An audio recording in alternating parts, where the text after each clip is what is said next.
There are just over 7.7 billion people on the planet. Of that, South Africa is home to 59.3 million individuals. Surprisingly, there are about 1 million more women than men in the country's population, and yet women are still fighting for greater equality. Despite great strides made to increase the representation of women in various sectors, gender stereotypes, lack of access to higher education, and socio-economic inequality hold women back from opportunities for greatness. And one area where this urgently needs to change is in science, technology, engineering, and mathematics, better known as STEM fields. Only 13% of graduates from South Africa's tertiary institutions and qualifications in STEM fields are women. These are areas of expertise where South Africa is already battling skills shortage, and many qualified scientists are choosing to accept jobs abroad. In the fourth industrial revolution, it's science that's driving us forward. So it makes sense that having women in science is a powerful nexus for the future.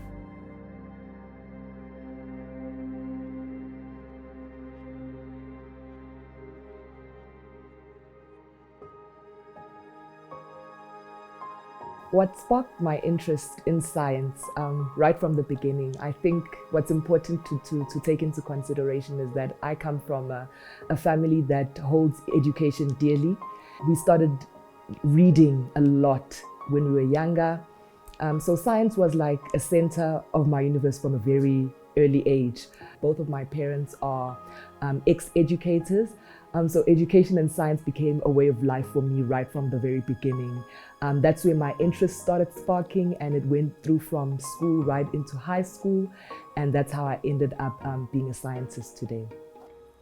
So I'm a mathematician actually by training, but I majored in statistics as well.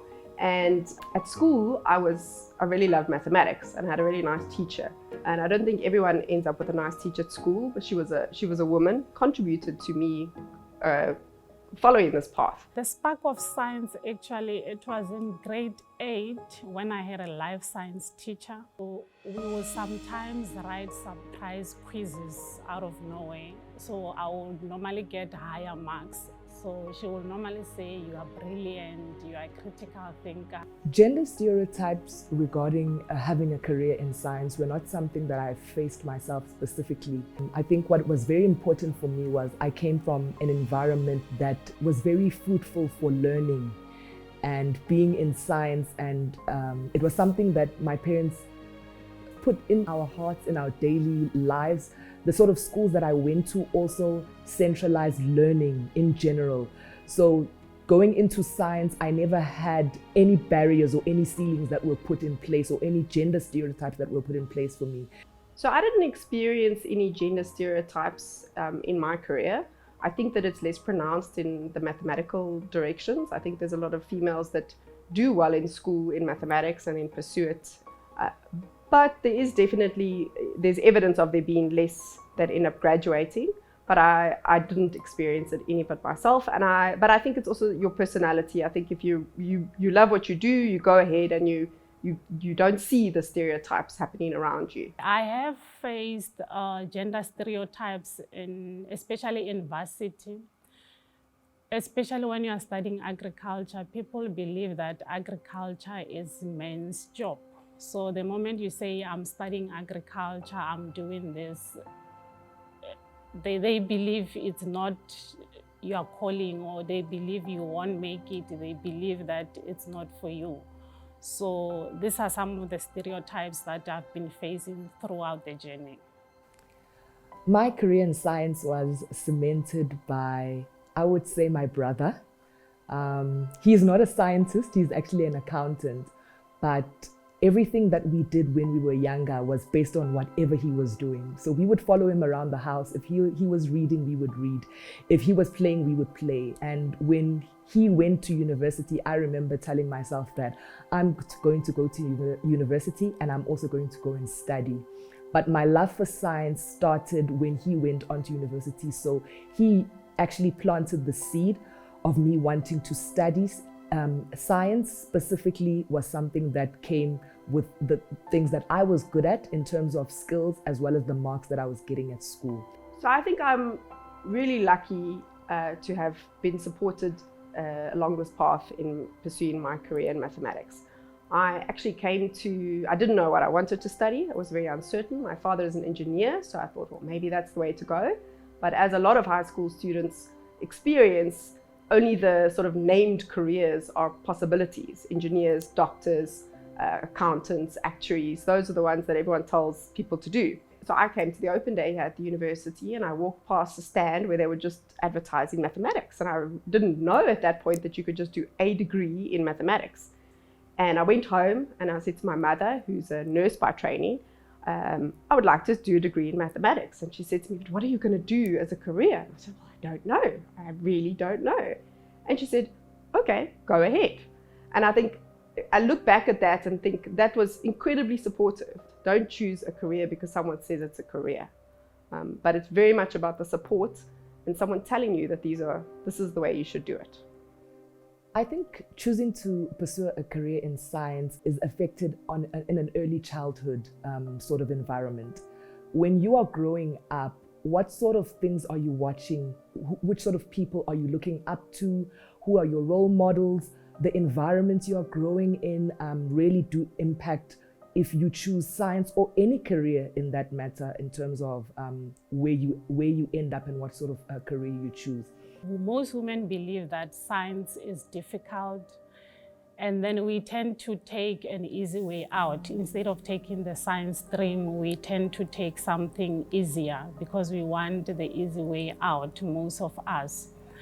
But then the other thing as well is the financial support. If you don't have the financial support, you end up not even doing the science stream because you're afraid that you will fail, and when you fail, you will lose the bursary and all that. But then with men, for them, they don't really care that much. If they fail, they think, oh, we failed, we'll try it again. For women, we are scared of failing and all that. Girls at high school choosing a career in science is very much affected by having a mentor that tells them about it. You need someone who you can speak to and ask advice, whether it's a parent, whether it's a teacher, whether it's a university professor. You have to be able to talk to someone, and if we don't expose them to people that can assist with this, then they won't pursue it. I think the small percentage that we see of women graduating in science starts way before you even come to the graduation or even starting a degree in science. If I can look back and see how many people I started off with when I was studying my science degree, there are a lot of factors that actually come into studying the degree. I mean, science as a whole it's quite a scary place to be in. We've got that stereotype that is there, that a lot of people look at science as something that is difficult, that is hard. I think in South Africa, it's very much a cultural thing. I think we don't have, our students are not growing up in households that are traditionally from an academic background or from a science background. I was lucky. I had a father who was an engineer, and he a little bit of a nerd himself and would always tell me about experiments and things like that, so I was exposed to it. So if you're not going home to a household where it's encouraged and communities are just trying to survive and look after themselves, then this is not a possibility. I think to see more young women pursuing careers in science, we need people that look like them, people that embody women in science that look like them. If I'm growing up as a young lady in a township and I'm seeing people that come from my own environment and my own townships or villages that are scientists, I'm able to actually have that thing in the back of my mind that I can be a scientist one day. It is possible, it is doable. Okay, I think it's more important for women in science to be more visible, especially in high school, especially those in the villages or rural areas. In those schools, you are not exposed to anything. So science is not relatable to your livelihoods. So everything that you see about science, you see it from a distance. It's not something that you see someone doing it. I think it's important for women in science to visit schools and motivate them so that the young ones can also take the science stream. To encourage young women to go into science, we really need to focus on explaining to them what it entails. What will it be as a career later on? If they don't know and they're just registering at university because they need a degree, everyone tells them that's the first step, which it is, but you don't know why you're going to pursue this degree and what you're doing in a career, then we've lost the battle. I myself have 2 small kids, and I'm really glad I'm in academia. I think that it's the place where I can nurture my family, be a mother, but also have my career. The work from home possibilities have increased now in the world, and it will change, but it's still very restrictive for women. And going into science is a really nice possibility for a woman. Women are very capable, but we want to be everything. We don't want to only be a scientist. We want to be a mother. We want to be a scientist as well. So I didn't have specific role models in science. It was my parents that were both ex-geography teachers, which is where my love for science started off.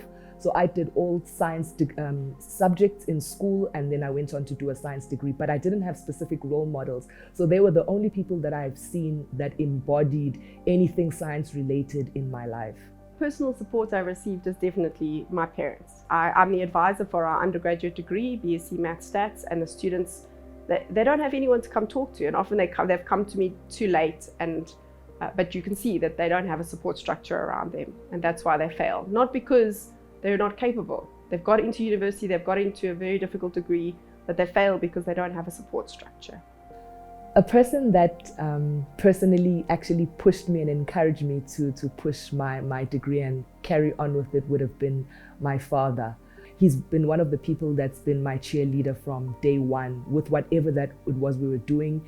And I think that those resources that he had and enabled us to be able to do whatever that we needed. Yeah, my grade 8 teacher is the one who really cemented me to go through the field of science.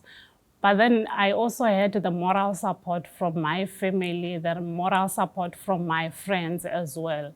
So that moral support really went a long way. So they will always advise you, you need to be something in life. You can be a doctor, you can be an engineer, you can be anything you want to do. Just set your mind to it. So when I went to varsity, actually, I didn't know what I wanted to do exactly in the field of science, but then I knew I had to do science. So I ended up doing agriculture. The family were very supportive. So in terms of supporting women coming into mathematics and statistics, I think we've got quite a good structure going. I have not experienced being in academia that any women were discouraged from following statistics and mathematics. I think the local scientific community has had a hand in actually assisting young women pursuing careers in science. And I mean, in terms of different programs that are available, you've got different companies that actually push the agenda of making sure that we've got women in science, whether it might be private or public. A lot of our students that come through our department are actuarial students, because that's a very good career. It's very stable. There's a lot of jobs opportunities. So women in science should absolutely be more visible to our young women at school, because they need to know what the possibilities are in science. I think it's important for women in science to be visible so that the belief is there as a seed right from the beginning. Because for me to believe that I can be a scientist and be a successful scientist, I need to see someone like me doing it and also living it on a day-to-day basis. And that's how you're able to capture the hearts and minds of different young girls across the world so that they believe that they can actually be scientists as well. So as a woman, I've definitely experienced a delay perhaps in promotion and career progression. And I think this is mostly attributed to becoming a mother. When you become a mother, you take maternity leave, your time off, you're not here, you sort of lose some time where you could be doing research, gaining experience, that sort of thing. And I do also think that having kids teaches you how to balance things more. You're forced to balance things more.